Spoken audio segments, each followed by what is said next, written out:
ప్రతి మనిషిలోనూ చాలా అమోఘమైన ప్రతిభ ఉంటుంది. చాలా పెద్ద పెద్ద గొప్ప గొప్ప శక్తి ఉంటుంది. కానీ ఆ ఉన్న శక్తిలో అత్యంత అద్భుతమైన శక్తి, అంతలో ఉన్న మాక్సిమం కెపాసిటీ ఎప్పుడు బయటకొస్తుందంటే దీన్నే గరిష్ట సామర్థ్యత అంటారు. అది ఎప్పుడు బయటకొస్తుందో తెలుసా? ఈ 2 సందర్భాల్లో ఖచ్చితంగా వస్తుంది. ఒకటి, నువ్వు ఏ దిక్కులేని పరిస్థితికి వెళ్ళిపోయి ఫైనాన్షియల్‌గా అంటే ఆర్థికంగా పూర్తిగా దెబ్బతిన్నప్పుడు ఏం చేస్తారో తెలుసా? అప్పుడు ఏ పనైనా నేర్చుకుంటారు. ఎంత త్వరగా నేర్చుకుంటారంటే ఇంకా ఆప్షన్ లేదు కాబట్టి.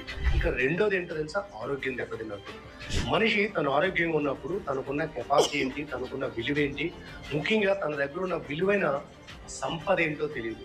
ఇంకా అదృష్టం కలిసొచ్చో లేదా దురదృష్టం చెప్పుకోవాలంటే ఆర్థికంగా ఇబ్బందిలో ఉండి అనారోగ్యం కూడా అయ్యి దాని నుంచి తట్టుకొని బయటకు వచ్చారంటే వాళ్ళల్లో మాక్సిమం కెపాసిటీ బయటకు వస్తుంది. వాస్తవానికి ఈ రెండు అంటే మనకి ఆర్థిక ఇబ్బందులు లేకుండా నడిచిపో